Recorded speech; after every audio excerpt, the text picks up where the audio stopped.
As Stuart said, Ray Snoddy is chairing this session, well known to most of us here, a regular at these conferences, and of course one of the most distinguished, i.e. long-serving journalists, media journalists in the UK. I just wanted to say, I'll leave Ray to introduce Damian Collins, MP. I just wanted to add a very personal thank you to Damian on behalf of the VLV, because as you may have seen, originally we'd been going to have Margot James, the Minister of State, on this session. She withdrew late last week, and it's delighted that Damian was able to stand in at such short notice. So thanks, Damian, and over to you, Ray. I add my thanks that you're here. I'm particularly glad you're here because it's a year, almost to the day, when you first came to this organisation, and many people thought, including myself, that you were a breath of fresh air, because unusually for the role, you actually came from the media, and dear God, knew something about it.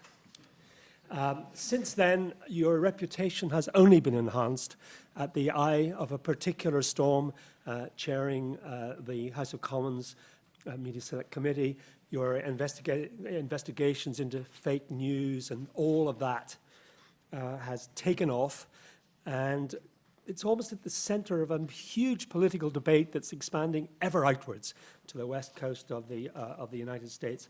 Your only failure so far is you have failed to persuade Mark Zuckerberg, co-founder of Facebook, to come and address the House of Commons, but I'm sure your failure is only temporary. Damian Collins. Thank you.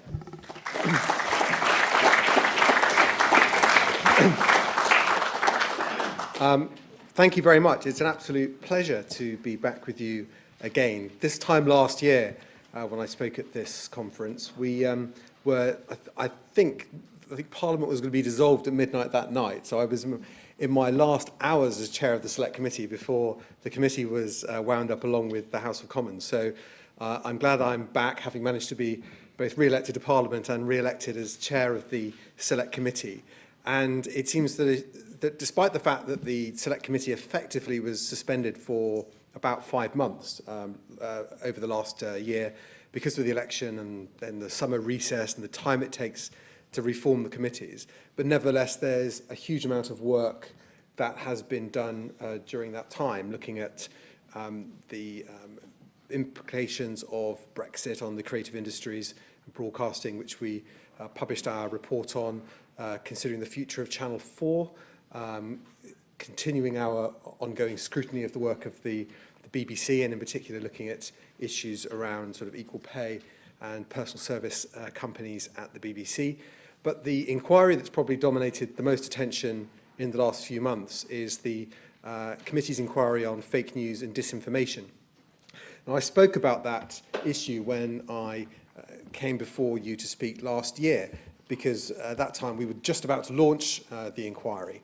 And the issues we were highlighting then were looking at the role of disinformation and fake news and the disruptive effect it has on media consumption and on elections, particularly when during election periods the volume of fake news can be greater than the amount of real news that is shared.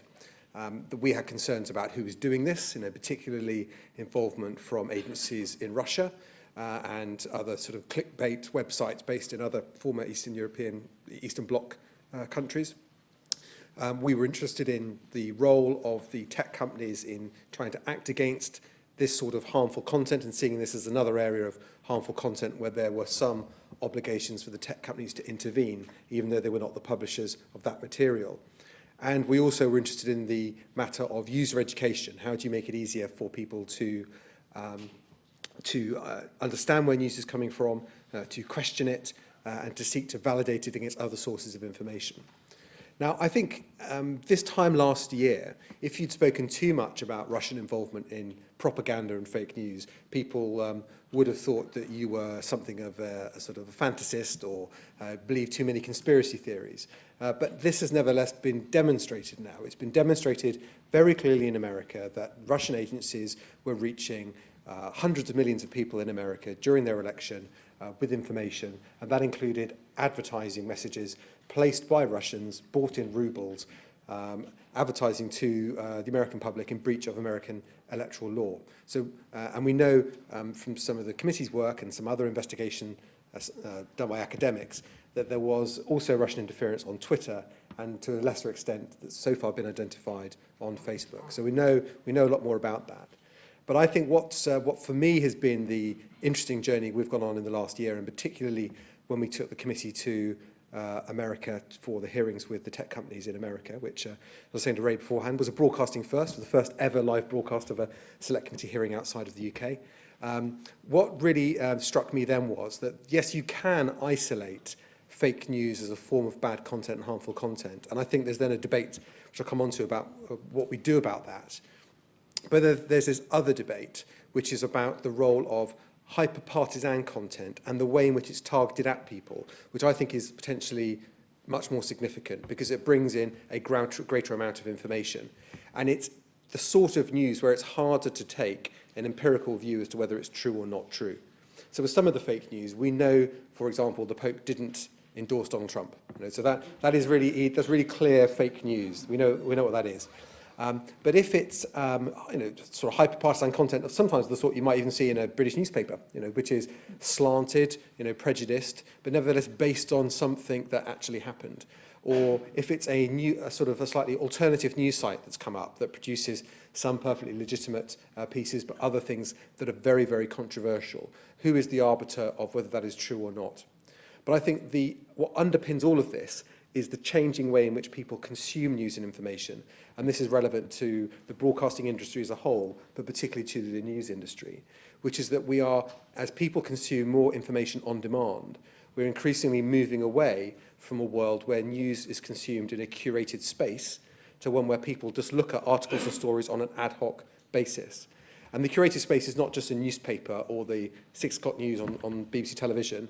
It can be a website as well. It's somewhere where people who have a legal responsibility and liability for the content they produce carefully select and present the information they think is of most relevance and interest to their readers. But to move away from that, where information is shared with people by people they don't know, and sometimes their friends who may have got it from other people they don't know as well.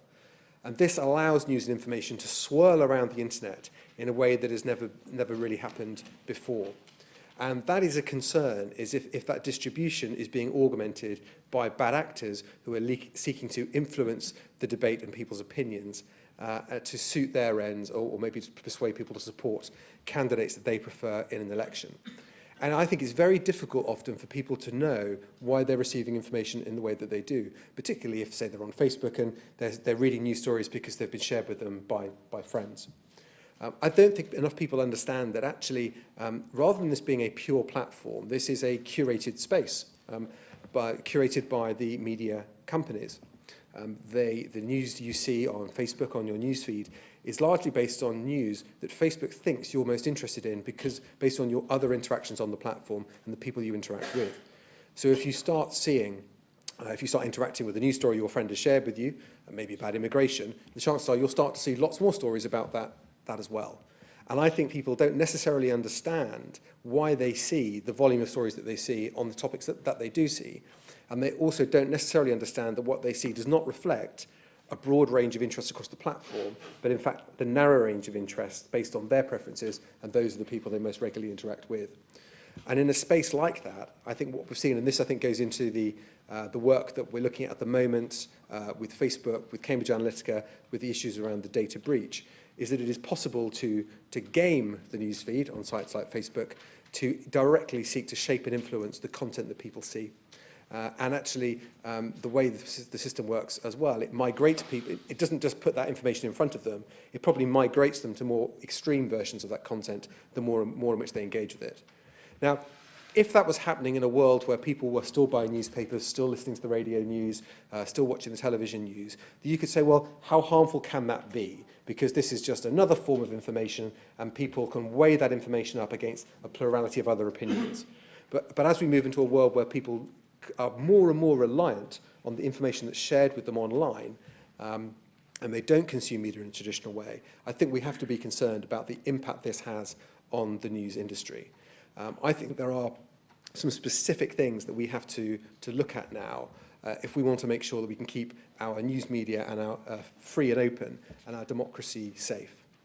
Firstly, I think it is within the power and capability of the tech companies to identify distributors of news and information, and whether those organisations are also distributing fake news and disinformation, or whether they may be in breach of data protection laws in the way in which they are gathering information about people and then targeting them. And therefore, I think the tech companies should have an obligation to act against bad actors in that way, to restrict and limit their access to distribute information through the platform. I don't believe that we can say that the social media platform companies are publishers in the traditional sense. They're not generating the content that they see. But as Mark Zuckerberg himself said in the United States Congress, they are responsible for what's on the platform. It's very clear that where that is illegal material or very harmful material, they should and do act against it, but often not quickly enough. But I think they have a responsibility to act against known sources of disinformation and people who may be distributing information in breach of not only Facebook's guidelines, but also the law. They certainly have the power to readily identify, I believe, fake accounts and do more to act against them. The other thing I think is important is transparency. I think people should know more about the sources of information and news they're interacting with on the internet. For example, you could create an index that scored or ranked pages and information so that people know, is the person sharing this information, have they confirmed their location? Have they been verified to be a real person? What other advertising messages or information have they shared? So you can get a sense of their other interests. So you yourself can weigh up whether you think that's likely to be a trusted source. And indeed, you could also, through a system like that, rank and score whether a source of information shared many of the characteristics of fake news sites as well. The third key area, is undoubtedly still user information, although I sometimes feel that the tech companies flag this up because they believe that it's basically the responsibility of government and society to solve the problem and not theirs. But I think this is a responsibility that is shared, or should be shared, by both the tech companies and government and society as a whole, that media literacy has to play a much bigger role in the education of young people, but for all users online as well. And I think we recognise that in an increasingly digital age, this has to be a mainstream part of people's education and media literacy, is understanding and questioning the tools that they have. But alongside that, also understanding and how they can also protect their own data and their own privacy online as well, to make themselves less vulnerable to being approached by bad actors in the way that they have been. And I think this whole area, which can seem, and is very complex, of data privacy and data protection online has become really, really important. I don't think it's the job of Parliament, and there was much tittering in America at some of the questions from the senators and congressmen about, which demonstrated maybe a lack of depth of knowledge of the way Facebook works. Or even any knowledge but, at all. Exactly, and I hope on Thursday we have an evidence session with a follow-up session with Facebook.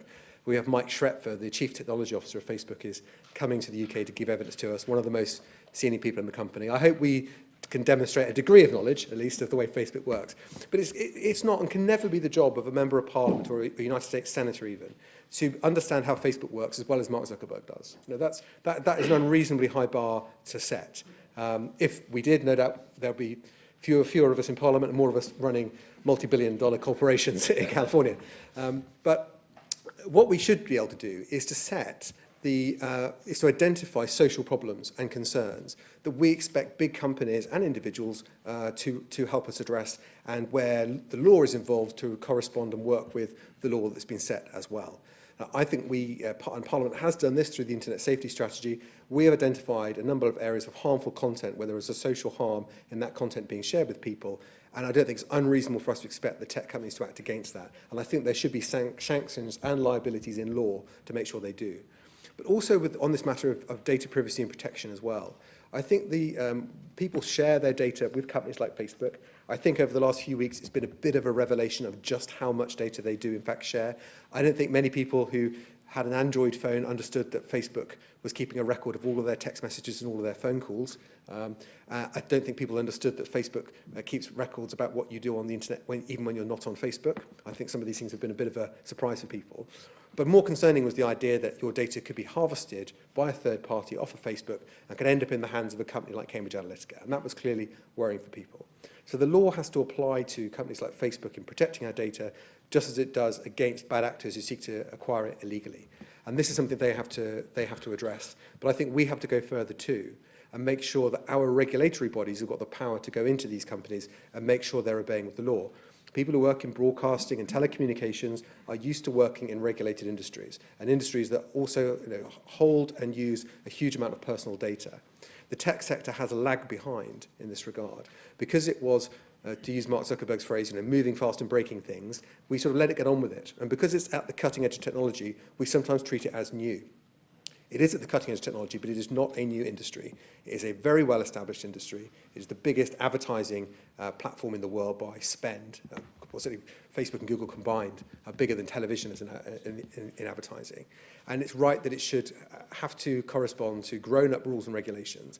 And I think that means giving the Information Commissioner the power to go into companies without notice and inspecting them to make sure that they're complying with data protection law, just as other regulators can do in other sectors of this industry and other industries too. We have got ourselves in a position where we are largely reliant on the tech companies telling us they're complying without the ability to check. And we also saw with Cambridge Analytica what I thought was a ridiculous situation where it took the Information Commissioner 5 days to get a warrant to go into the building. That has to end. And we have an opportunity at the moment now with the Data Protection Bill still going through the House of Commons, I think, to put in place the necessary amendments to give our regulators the power that they need to make sure that people are complying with data protection laws. Because this is not just about the information people share when they are looking to go on holiday somewhere or buy a new fridge.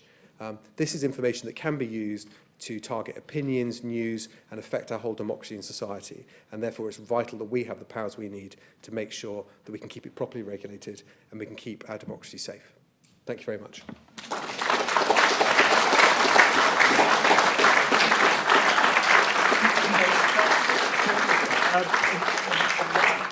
A masterly tour of the scale of the problem, but you said the social media should have obligations to act against bad actors. There should be sanctions. What are the realistic chances that either they will take voluntary action or you, as a parliamentary group, can actually impose sanctions if necessary? Well, I think they only ever take voluntary action when the threat of regulation is real.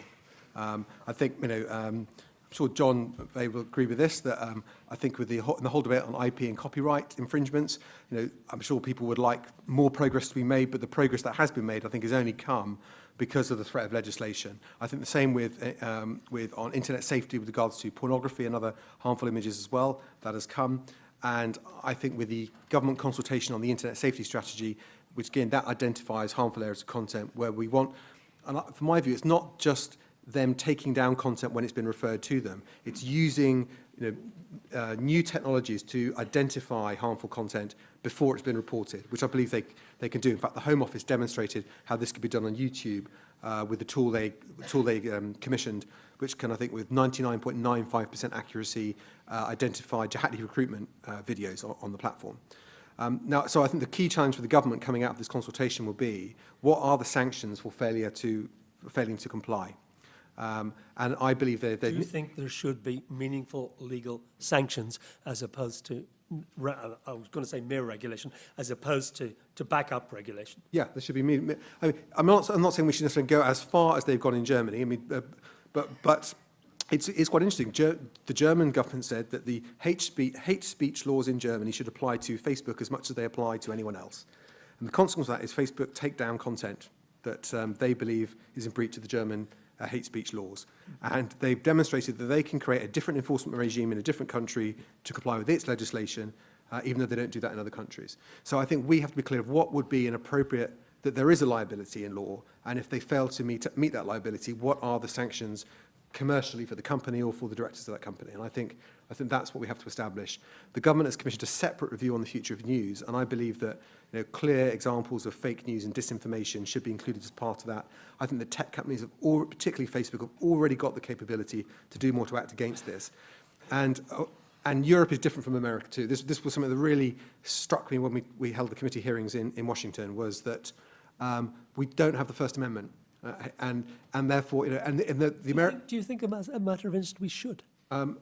No, I don't, because I don't think you should have the right. I know we don't have a formal constitution, but something so similar. we had a discussion with Twitter for the committee, and you can see the Americans look slightly incredulous about this. Well, so on Twitter, I can set up a fake account, hide my identity, which is within the site's rules, and I can lie about somebody, maybe spread quite vicious, quite nasty, unpleasant things that if I did it in my own name, I would be sued for. And I can do that without any action being taken against me at all on Twitter, and in America, and I think that's, I don't think we would regard that as acceptable. I think if we knew someone was doing that, we'd expect to be able to go to the company and say, look, I can demonstrate this has been done maliciously, it's spreading lies, it's had an impact on me, it's led to stories about me being written that aren't true, and I want you to close down the account. I don't think that's you can meet that's not closing down honest debate. That's just trying to stop malicious bad actors from abusing platforms to reach huge audiences of people in this country. What are the chances of the Information Commissioner actually getting stronger powers in the Act going through the Commons? I, like you, was struck by 5 days to get a judge to move when anything could have been hoovered up and taken out the back door before the Information Commissioner even turned up. Well, we've sort of rather, the committee's sort of rather taken up the Information Commissioner's cause on this. She raised this with us before the data breach, actually, Cambridge Analytica was known about, that she thought they should have these extra powers. And I'm pleased to say that this Secretary of State, and I'm sure if Shane Margo's not here today, I'm sure you could have asked her about it too. I think the government are indicating that they are prepared to go further than the bill. And so we're certainly hoping to see government amendments to the Digital Economy, the Data Protection Bill. Which members of your committee would support? Well, we'll go further than that. The committee will table amendments itself, which we believe will give the additional power the ICO needs. We'll happily withdraw those amendments if the government amendments do that job.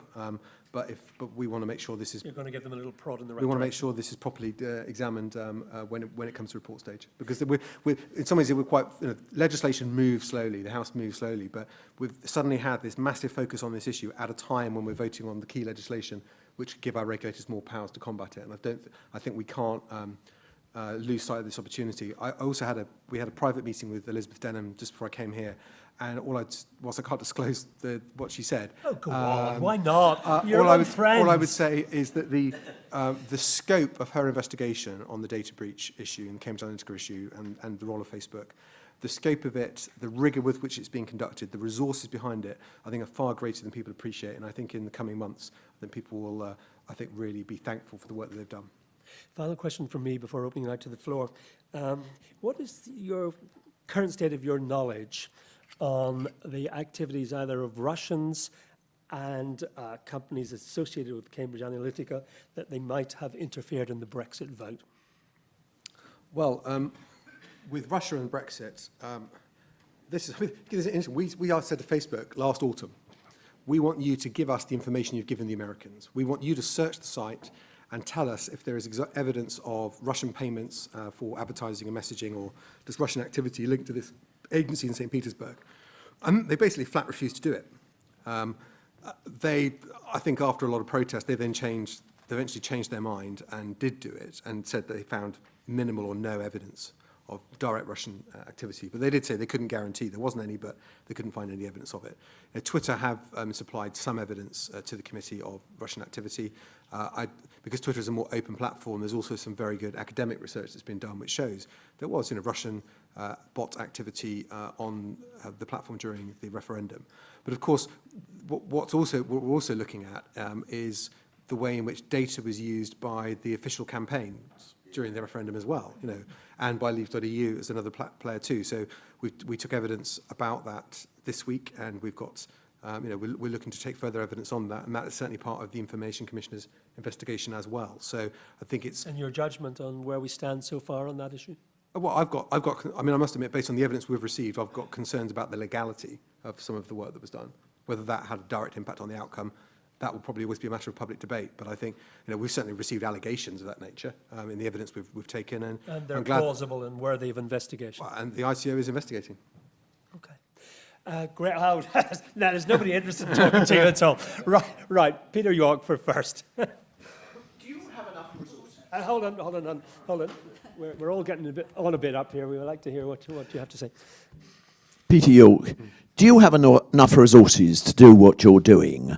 I think what you're doing is fantastic and not a moment too soon, because I think establishment Brits, including the government, have been terribly slow to cotton on to what's been happening. And in their mad way, the Americans cottoned on far sooner and forced out of Facebook the numbers, which went up and up and up. They also forced out of them the actual fake ads. So we know about all those things about the Pope appealing to Latinos and the fake angelical ads and so on. We don't have their counterparts here. We don't know what was done here. But the same crew of people, exactly the same crew, the same collusive crew, the same network was involved at every level just a few months before in the referendum. So when are we going to know what was done and what messages were sent in what ways to what people? Sure. So, And one additional thing, because this does concern me, and I think it concerns a great many people. This is an area of great vested interest, of enormous wealth and fantastic lobbying power, which will be directed at you and your colleagues in government. How are you going to resist that? okay. First one first, but do deal with the lobbying issue. On resources, of course, I mean, as a parliamentary committee, we have resources, we have limited resources. I'm sure David Clementi would agree that this inquiry has not prevented us looking at other things too. But we're not doing it alone either. So we're doing our inquiry. The Information Commissioner's inquiry is covering some of the same ground, but wider issues too. As part of her investigations, she's also going to be publishing a policy report at the end of May, looking at the use of data in elections, which looking at the referendum and the general election. That will be a very important piece of work. And the Electoral Commission's investigation is underway as well. So, and I think they have slightly different roles. The ICO is looking at data protection breaches. The Electoral Commission at the breaking of electoral laws, particularly over undeclared donations and donations in kind. And then we're looking at the broader public policy issues around disinformation and indeed data targeting as part of news. So I think all of those investigations are helpful and are being done separately. When I was in America, I had a meeting with Richard Burr and Mark Warner, who lead the Senate Intelligence Committee, who managed to get those ads out of Facebook. All I'd say is that their frustrations at the difficulties of working with the tech companies are just the same as ours. Just because you think they have more jurisdictional powers, it doesn't mean to say they find it any easier. And I think some of these companies have really believed for a while that they don't really have to care that much. But I think what's happened in the last few months, and I think this wasn't just when the Cambridge Analytica story broke, I think we've been building up to this now for 7 or 8 months, is a recognition that these issues aren't going away, that the level of public interest is growing, the temptation of governments to start talking more openly about regulation, even in Europe, sort of antitrust investigations, that's making them listen. And the American authorities say, including the intelligence authorities, that the public pressure and scrutiny is making a difference. It's making the tech companies come to the table in a way they weren't prepared to do before. On the sort of lobbying power and everything else, I was quite interested. When we took the Select Committee to Washington, one thing you don't know is we know what we want to get out of it and how we want it to run. But what you don't know is what will the Americans make of it, in particular. Certainly the journalists. Will they think it's all very quaint, or will they, think it's a sort of a good thing? The Washington Post journalist who covered it, he said that he thought that we gave them a much tougher time than Congress would have done. And his views, he thought that it's not a partisan issue in the way that it is in America. And also, we're free of the commercial power of these big companies. We're not worried about how much money they give to our political campaigns, or the things that dominate often lobbying in Washington don't apply in the UK in the same way. So I think we have got more freedom, and I think we're seeing a maturing in the relationship as well between governments and parliaments and these big tech companies, where we want a more equal and adult relationship with them, and for them to be respectful of our laws and the issues that we take up. Phil Harding over the microphone for Phil Harding. Hello, good morning. Thank you for an excellent talk. Phil Harding, VLV member. You've highlighted, as have many people, of course, the increasing role of social media in providing people with news and information in this country. Now, we have regulation of broadcasting, for very powerful democratic reasons, the content of broadcasting. We have regulation of the newspapers. They self-regulate. That's disputed sometimes, but there is a system in place. Are we now reaching the point where there needs to be some form of external regulation of the content of social media? I think this is a really interesting question. So I think as I said earlier, I think we can set, liabilities and rules, certainly around harmful content or wrongly sort of classified content on social media, and expect those companies to comply with those rules. But I think there's a question coming along, and this is something I'd be quite interested in the committee looking at later this year or next year. But I think it's becoming important, is that consumers of content are increasingly consuming content on demand. Although it's true that live television, linear television is still a very big part of how people watch television, and the big shows still have big live audiences. But you look at the Ofcom data and you can see it's a generational thing. The older people predominantly consume television that way, younger people don't. People with young children and grandchildren will recognise that the idea of a television schedule is sort of not a concept that they really understand. So if people, let's say in 5 years' time, people have, a kind of Alexa-type screen on a wall, and they just speak at it, and they just say, show me last week's, the last episode of EastEnders, or, show me, I want to watch the last night's 10 o'clock news, and it just pings it up for you. You don't have a remote control, it's just all done for you. And you look at and you view films on Netflix, TV series on Amazon, stuff from the BBC, a YouTuber's football show. It's all on the same screen. It's all produced to roughly the same, not the same standard, but an acceptable standard. Yet some of that content is highly regulated, and some of it is totally unregulated.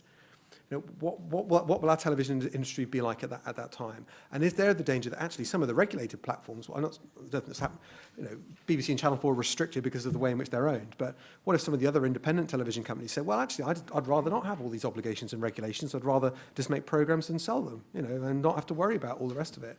I think we have to be genuinely fearful that we could end up in that world without any regulator or government ever having designed it, but it just happened. And I think I don't have an answer to what I think you asked a fundamental question, and I think we need to start working now in anticipation of the increasing drawing together of these different platforms on a single device, with consumers not really distinguishing between them and just viewing what they want, and understanding how our needs as a society can be protected in a world like that.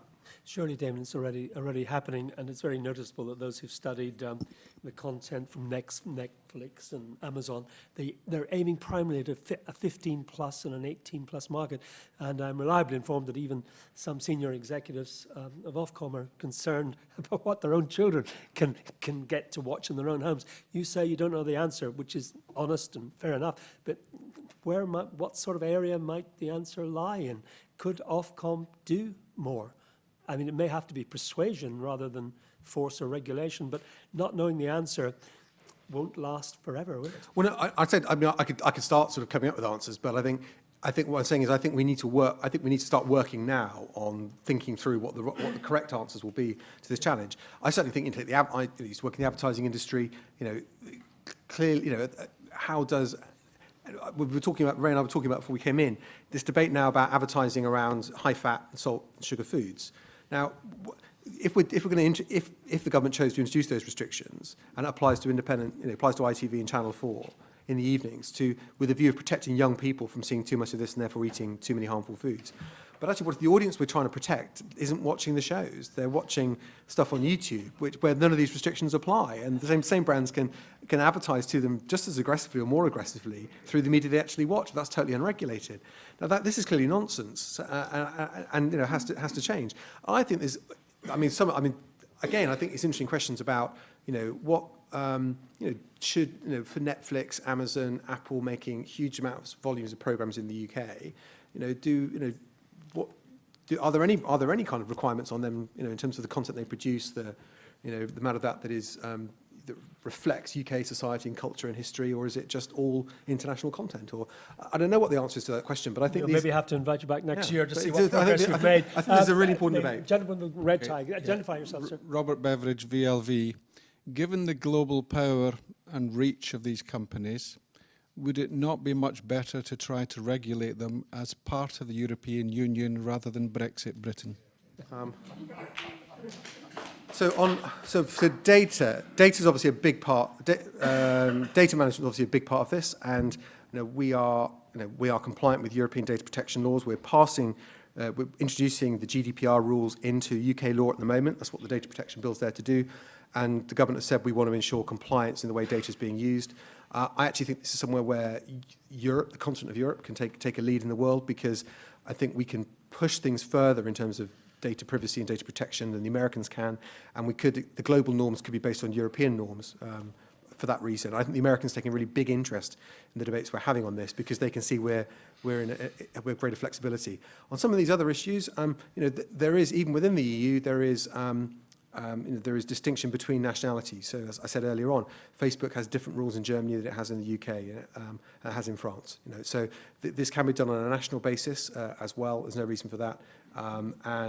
I hope we remain members of the European Broadcasting Union, which you don't have to be a member state of the EU to be a member of. You didn't quite answer the question. The question was, would we be better able to deal with these issues as a member of the EU rather than a withdrawer from it? Well, what I'd say is that if we weren't with broadcasting, because we're leaving the EU, that creates things that people are concerned about, and they come and talk about them. If we were staying in the EU, that would be presenting different concerns that people will be coming and talking to us about, because let's not pretend there is a unified European view on how broadcasting should be regulated. Indeed, there's pretty violently diverging views on it. So, I think for the first time this morning, that's called sitting on the fence. Carol Ton, please. Thank you, and appreciated your talk very much. Former MEP and now Chair of European Coalitions for Cultural Diversity.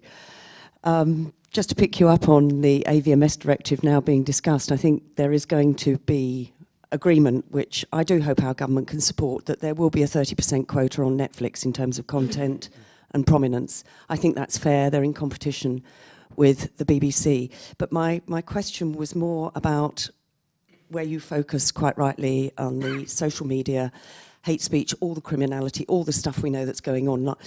Would you favour, given that accountability online is so completely diffuse, that there are now models of regulation circulating in different European countries that I could send you, that it's quite possible to change the rules on how anonymity might work. And even the Financial Times is now saying you cannot have political advertising and anonymity. You can't post a video and be anonymous. Would you be in favour of those kinds of changes? I think there should be different rules with political advertising. But I mean, the challenge always comes back on this is that, whilst we understand why that's important here, that sort of, if you put out a political leaflet, you have to identify who you are. And it should be the same online as well for registered political parties.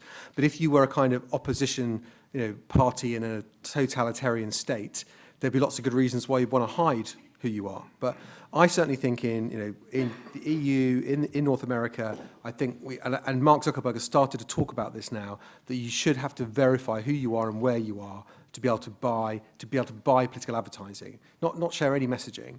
I also think as well we should indicate whether people are deliberately hiding their identity or whether it's been verified, because that can help you decide whether you trust them or not. Now, if you were someone interested in opposition parties in Turkey, you might think, well, actually someone hiding their identity makes it more likely that they're telling the truth. Whereas somewhere in the UK, you might think it makes it less. But at the moment, those indicators aren't there, I think. And I think for political advertising, I think you should have to demonstrate who you are and where you are and what other things you've done. I think for all users, I think that, on Facebook, you can't have a fake profile. You have to, in theory. But I think for all users, there may be some times where actually anonymity is important. But I think it needs to be made clear to the user, that person is deliberately hiding their identity. The other things you can do as well you could create a ranking or scoring system where you make it clear, has that person, has that person not only confirmed who they are, where they're based, is the telephone number that was used to register the page, has that been used to register hundreds of other pages as well? I think you could give people an idea of whether this page or this person you're interacting with shares the characteristics of someone who's likely to be a troll account or a fake account or is a distributor of disinformation. And I don't think those indicators are there or clear enough to inform people. Yes. My name's Daniel Bernhardt. I speak for the Friends of Canadian Broadcasting. I'm here to learn from the UK context. We obviously share a lot of the same issues. I'm wondering if we're missing part of the story when we're looking at Facebook. Facebook obviously is a huge vested interest, and the gentleman mentioned the lobbying potential. But of course, they provide great value to the people who pay for all the advertising, namely businesses, but also governments who spend a lot of money reaching people, and they're able to do so quite successfully. And so this is a private benefit for the people who are buying these ads. It's working for them. But of course, it comes at the cost of our civil society and the civic discourse, which you've very clearly mentioned. So I'm wondering if Facebook is like Shell, and we want to make sure that they're responsible in the way that they drill and that they're regulated in this way. But we recognize that that's not enough. We also recognize if we want to deal with the pollution, the polluter has to pay, the person who's driving the car and filling their tank and these sorts of things. Do you think it's time for the polluter of civic society to start to pay for the cost of what they impose on our democracy? Good question. I certainly think in terms of user education, and there'd be a role for the tech companies playing more in if we were to have a much broader base of user education programs in schools to educate people about safe use of social media. I think the tech companies make a contribution towards that. They would say they do at the moment, but in a pretty small way. That would be, I think, appropriate, and that will probably be the closest model. Not the advertisers, not like a tax on buying an ad on Facebook, for example, that would go into paying for some of these projects that you talk about.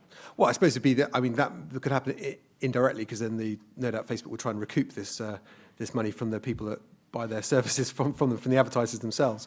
I think there's another issue here too, which is about regulation, which is to say, if the problem is that we want the tech companies we want to give them a commercial incentive to be more interested in what their users are doing on the platform. And you could say actually the problem is not mainstream people using the platform, it's bad actors with fake profiles and accounts. How could we give them a financial incentive to do that? Well, what you could say is if you're selling advertising to the Facebook user base, but hypothetically 10% of those people aren't real, is that a form of mis-selling? Could you go to the Competition and Markets Authority and say, would there be grounds to investigate mis-selling of online advertising? A lot of the major brands have started to speak about this, and they've been, I think, companies like Unilever and Procter & Gamble have been some of the most powerful voices in this debate as well. And there's no doubt that the tech companies respond to the advertising market.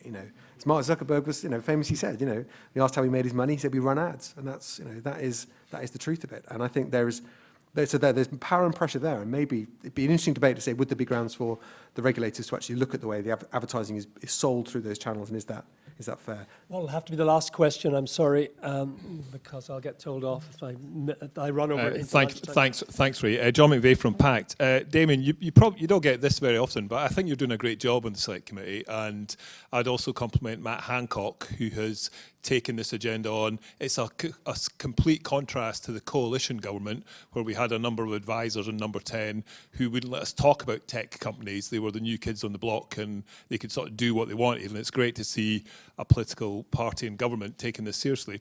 I was just thinking about the whole issue around data and money and tax, and listening to people talking about levy this and levy that, which is always very difficult. What if Facebook paid us for our data? When we signed up to Facebook, they actually sent us some of the money they're making on the back of the data they're using to sell advertising, because they don't pay all the taxes, allegedly.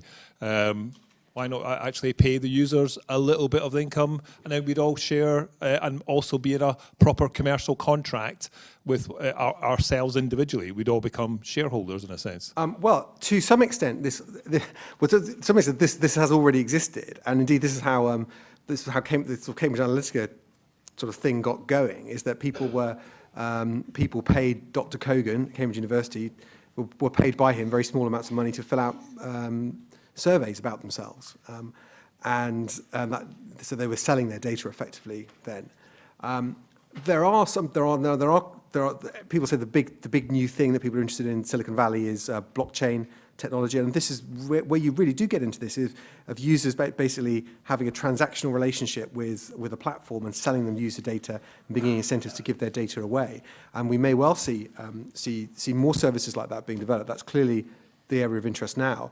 I think for Facebook, the problem will be is that if there's a lack of trust in the company because of this scandal, people may look for alternative platforms. And I think it was interesting when Zuckerberg said that there would always be a free version of Facebook.